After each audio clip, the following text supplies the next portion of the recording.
आता लवकरच अधिक मास सुरू होणार आहे. तर खास आपण अधिक मास स्पेशल आज आपण बनवलेली आहे खारीपेक्षा खुसखुशीत आणि भरपूर लेयर्स असलेली पुडाची करंजी. ही करंजी इतकी क्रिस्पी आणि कुरकुरीत होते की प्रत्येक घासाला अप्रतिम अशी चव लागते. आता ही पुडाची करंजी सणासुदीला, अधिक मासात किंवा चहासोबत खायला एकदम परफेक्ट स्नॅक म्हणून तुम्ही बनवून खाऊ शकतात.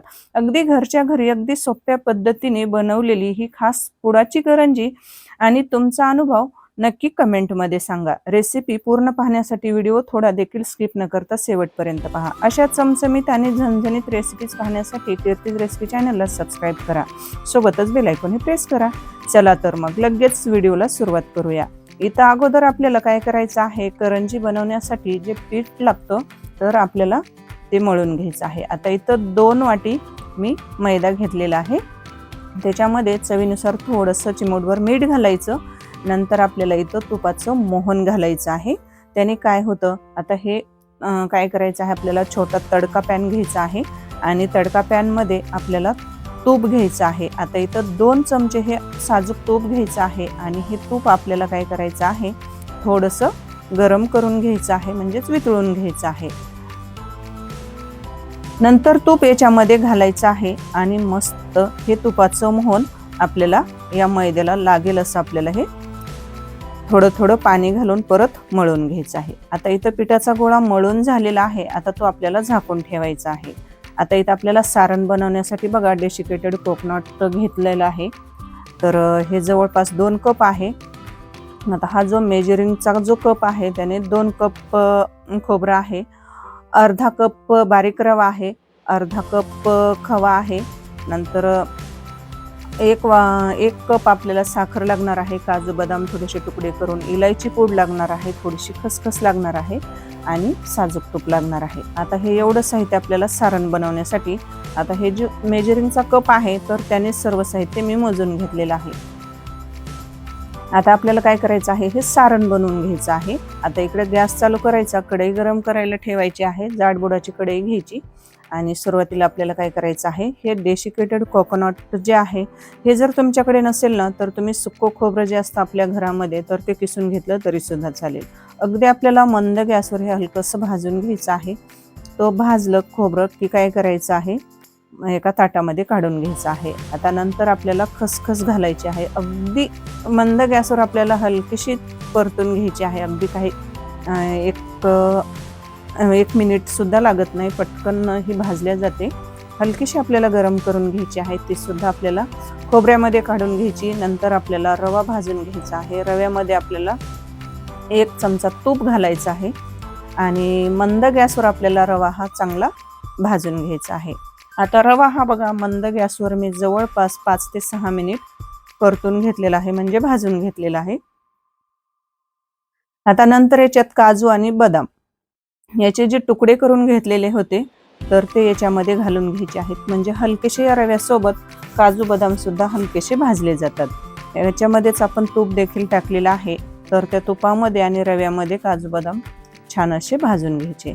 आता ते सुद्धा आपल्याला या खोबऱ्यामध्ये काढून घ्यायचा आणि नंतर आपण जो खवा घेतलेला आहे तो खवा सुद्धा आपल्याला थोडासा मेल्ट करून घ्यायचा आहे. आता बघा खवा मेल्ट केल्यानंतर बघा अगदी काही सेकंदात तो असा पातळ होतो थोडासा. आता तो खवा देखील आपल्याला या ताटामध्ये जो मिश्रण आपण सर्व भाजून घेतलेलं आहे त्याच्यामध्ये काढून घ्यायचं आणि हलकंसं गरम झालं की काय करायचं, आपल्याला हे चमच्याने असं मिक्स करून घ्यायचं आहे. आता हे मिश्रण थोडंसं गरम आहे, सुरुवातीला चमच्याने मिक्स करायचं आणि नंतर आपल्याला थोडंसं थंड झालं, हलकंसं कोमट झालं की हाताने मिक्स करून घ्यायचं. नंतर याच्यामध्ये घालायची आहे आपल्याला थोडीशी इलायची पूड. नंतर घालायची आहे आपल्याला तुमच्या आता आवडीनुसार, तुम्हाला गोडाचं प्रमाण किती लागतं त्यानुसार तुम्ही इथं साखर, पिठी साखर वापरू शकतात. इथं मी 1 कप साखर घेतलेली आहे. आता इथं हे जास्त गोड होत झालंय की थोडंसं म्हणजे कमी आहे, आता ते तुम्हाला टेस्ट करण्यासाठी थोडंसं टेस्ट करून घ्यायचं आहे. आता इथं आपल्याला पुडाची करंजी बनवण्यासाठी ज्या भरपूर लेयर्स येतात त्याच्यासाठी आपल्याला इथं साठा बनवून घ्यायचा आहे. आता इथं बघा एका वाटीमध्ये 4 चमचे एवढं तूप घेतलं. नंतर आपल्याला इथं काय करायचं आहे, कॉर्न फ्लोअर घ्यायचं आहे. तर ते अगदी 2 चमचे घ्यायचं, 4 चमचे तूप घ्यायचं मोठ्या चमच्याने आणि ते असं चांगलं एका डायरेक्शनमध्ये आपल्याला चांगलं फेटून घ्यायचं आहे आणि त्याचा साठा इथं बनवून तयार झालेला आहे. इकडं आपलं करंजीसाठी जे पीठ होतं तर ते मळलेलं पीठ, जी कणिक होती मैदा मळून ठेवलेला, तर ते पीठ सुद्धा छान असं भिजलेलं आहे. आता परत आपल्याला काय करायचं आहे, हलकंसं ते एकदा म्हणजे मळून घ्यायचं आहे. मस्त असं बघा थोडंसं सैल झालेलं आहे. मस्त याचं काय करायचं आहे, असे आपल्याला छोटे छोटे गोळे करून घ्यायचे आहेत. आता एकसारखे आपल्याला इथं गोळे बनवून घ्यायचे आहेत. मला एक सांगा मैत्रिणींनो, इथपर्यंत रेसिपी पाहता आलाच आहात तर पटकन एक लाईक करा. आणि हो, तुम्ही आपल्या कीर्तीज रेसिपी चॅनलला सबस्क्राईब केलंय की नाही, नसेल की वाट कसली बघताय, पटकन आपल्या कीर्तीज रेसिपी चॅनलला सबस्क्राईब करा. बघा इथं आपले बघा जवळपास 6 ते 7 इथं गोळे तोडून झालेले आहेत, म्हणजे बनवून झालेले आहेत. आणि हे एकसारख्या आकाराचेच आपल्याला बनवून घ्यायचे आहेत. आता बघा ते पिठाचे जे गोळे आहेत तर ते एका पात्रामध्ये ठेवले, झाकण लावून ठेवायचं. नंतर एक गोळा घ्यायचा, थोडासा कोरड्या पिठामध्ये भुरभुरायचा आणि त्याची आपल्याला पातळ अशी चपाती लाटून घ्यायची आहे. अगदी व्हिडिओमध्ये दाखवलं आहे त्याप्रमाणे आपल्याला चपाती लाटून घ्यायची आहे. जेवढी होता होईल एवढी ही पातळ चपाती लाटून घ्यायची आहे. अगदी आपण जसा पापड लाटतो की नाही उडीद डाळीचा, अगदी त्याच पद्धतीचा आपल्याला म्हणजे चपाती लाटून घ्यायची आहे, एकदम पातळ. इथं पातळ अशी मी एक चपाती लाटून घेतलेली आहे. आता सेम याच पद्धतीने राहिलेल्या जे उंडे आहेत आपले 5-6 उंडे आहेत, तर त्याच्या सुद्धा याच पद्धतीने आपल्याला चपात्या लाटून घ्यायच्या आहेत आणि एकसारख्या आकाराच्याच आपल्याला चपात्या लाटून घ्यायच्या आहेत, पातळ आणि एकसारख्या. आता नंतर काय करायचं आहे, सर्व चपात्या लाटून झालेल्या आहेत. आता परत त्यातली एक चपाती पोळपाटावर आपल्याला घ्यायची आणि जो साठा बनवलेला आहे तर तो साठा या चपातीला आपल्याला वरच्या बाजूने पूर्ण चपातीला लावून घ्यायचा आहे. आता हे कशामुळे लावून घ्यायचा तर मी तुम्हाला पुढे जाऊन सांगणारच आहे. आणि चपातीला पूर्ण चपातीला काटापर्यंत हा साठा लावून घ्यायचा आहे. नंतर याच्यावरून आपल्याला दुसरी एक चपाती घ्यायची. ती चपाती अगदी बघा जरी थोडीशी लहान मोठी असेल ना तर काय करायची, हा जो साठा लावलेला आहे त्याच्यावरतून चपाती ठेवायची आणि थोडीशी सरकवायची, ती पटकन लांबल्या जाते. आणि परत त्याच्यावरून दुसरी चपाती ठेवायची, परत साठा लावायचा, पूर्ण चपातीला काटापर्यंत साठा लावायचा. असं करून आपल्याला काय करायचं आहे, जेवढ्या आपण 5-6, तुम्ही इथं 5 चपात्या जरी बनवल्या असतील किंवा 6 बनवल्या असतील किंवा 7 बनवल्या तरी सुद्धा सेम पद्धत आपल्याला अशीच करायची आहे. एक चपाती घ्यायची, त्याला साठा लावायचा, परत दुसरी चपाती घ्यायची, परत त्या चपातीला वरतून साठा लावायचा, परत वरतून चपाती ठेवायची, परत साठा लावायचा. असं इथं तुम्ही 2, 4, 5, 6, 7 कितीही चपात्या तुम्ही लाटून घेऊ शकता. तुम्ही जितक्या चपात्या जास्त बनवताल ना आणि असं एकावर एक चपाती लाटून ठेवून त्याला साठा लावून तुम्ही असं जितक्या चपात्या बनवताल आणि जितका त्याच्यावर साठा लावून तुम्ही असं मी जसं करते तसं करताना तर तितक्या जास्त तुमच्या करंजीला भरपूर अशा खारीपेक्षाही जास्त अशा लेयर्स येणार आहेत. आता इथं मी जवळपास 6 चपात्या लाटून घेतलेल्या आहेत एकसारखे एकदम पातळ आणि 6 चपात्या एकावर एक ठेवलेल्या आहेत, त्याला साठा लावलेला आहे. आणि वरची जी शेवटची चपाती आहे तिला देखील बघा, जी 6वी चपाती आहे तिला देखील साठा लावून घेतलेला आहे. आता भरपूर लेयर्स येण्यासाठी ही आपल्याला ही सिक्रेट टिप्स इथं म्हणजे ही पद्धत वापरायची आहे. आता मी जसं व्हिडिओमध्ये करत आहे अगदी तसंच करायचं आहे. याचा एकदम असा रोल बनवून घ्यायचा आहे आणि रोल हा आपल्याला याच्यामध्ये अजिबात असं हवा जाईल असं म्हणजे थोडंसुद्धा अंतर राहिलं ना पाहिजे. एकदम असं आपल्याला दाबून दाबून असा रोल एकदम असा छान असा करून घ्यायचा आहे. त्याच्यामध्ये अजिबात असं अंतर राहिलं ना पाहिजे. असं हाताने प्रेस करत करत आपल्याला असा लांबवून घ्यायचा आहे. नाही तर काय होईल, मग आपल्या करंजीला जास्त लेयर्स येणार नाहीत. अगदी अलगद असं आपल्याला हे रोल याचा बनवून घ्यायचा आहे. थोडंसं असं पोळपाटावर प्रेस करायचं आणि बघा मी जसं व्हिडिओमध्ये करत आहे अगदी तसंच करायचं आहे. साईडचा भाग थोडासा कट करून घ्यायचा. मस्त रोल झाल्यानंतर काय करायचं, सुरीच्या सहाय्याने एकसारख्या इथं आपण जशा पापडाच्या लाट्या बनवतो की नाही अगदी सेम त्याच पद्धतीने काय करायचं आहे. आता हे करंजी लाटण्यासाठी आपल्याला, जी करंजीचे पानं म्हणतात आमच्याकडे, आता कोणी म्हणतात पारी, तर आमच्याकडे याला करंजीचं पान लाटणं असं म्हणतात. तर मग बघा करंजी लाटण्यासाठी ही आपल्याला लाटी घ्यायची आहे आणि जसं व्हिडिओमध्ये दाखवलं आहे त्याप्रमाणे आपल्याला ही थोडंसं बोटाने प्रेस करायचं आणि अलगद असं आपल्याला हे करंजीचं जे पान असतं, यालाच करंजीची पारी सुद्धा म्हटलं जातं, आणि ही आपल्याला अशी अलगद अशी लाटून घ्यायची आहे.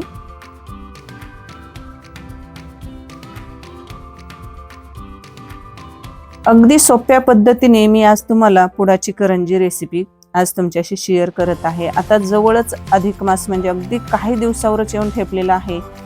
तर मी अधिक मास स्पेशल तुम्हाला आज मी पुडाची करंजी अगदी म्हणजे खारीपेक्षाही खुसखुशीत लागणारी भरपूर लेयर्सची मी तुम्हाला आज करंजी बनवून दाखवत आहे.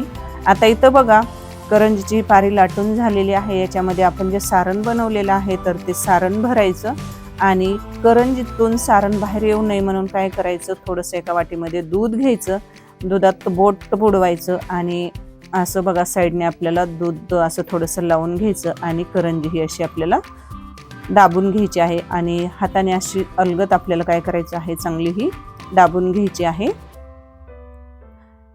असं केल्याने काय होतं, दुधाचा थोडासा बोट बुडवायचं आणि करंजी अशी दाबून घ्यायची, चोपून घ्यायची.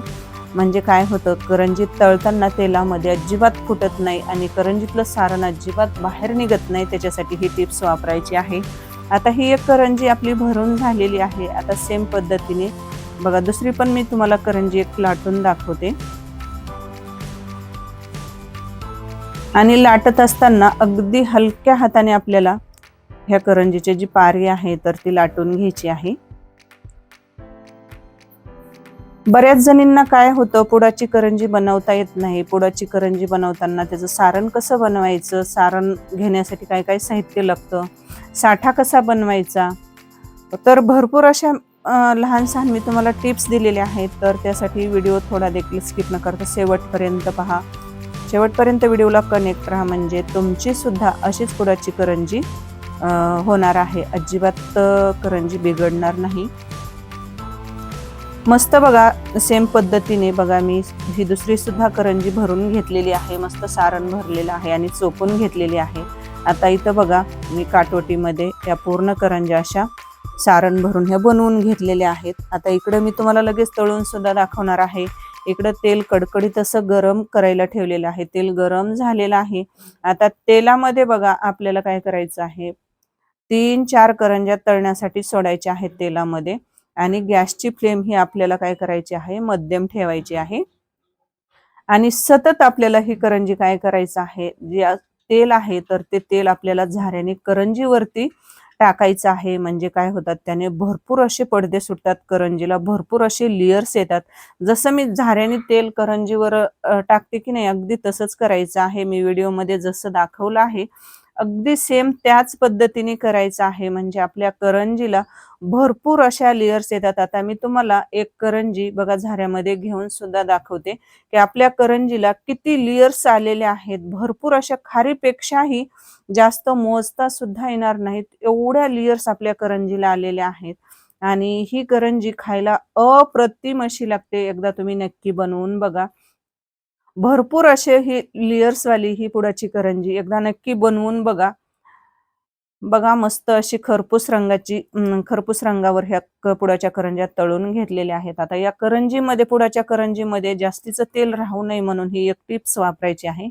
इथं एक आपल्याला चाळणी घ्यायची आणि त्याच्यामध्ये करंज्या आपल्याला काढून घ्यायच्या आहेत. आता इथं सर्व करंज्या आपल्या पुडाच्या तळून झालेल्या आहेत. मस्त अशा बघा थोड्याशा खरपूस रंगावर मी मस्त अशा तांबूस रंगाच्या भाजून तळून घेतलेल्या आहेत. आता तुम्हाला मी एक जवळून दाखवते की बघा किती आपल्या करंजीला भरपूर अशा लेयर्स आलेल्या आहेत. तर मोजता येणार नाहीत एवढ्या या करंजीला लेयर्स आलेले आहेत. तर आहे की नाही मैत्रिणींनो रेसिपी सोपी? मग तुम्ही एकदा नक्की या पद्धतीने पुडाची करंजी बनवून बघा आणि तुम्ही बनवलेली कशी झाली ती सुद्धा मला कमेंटमध्ये जरूर कळवा.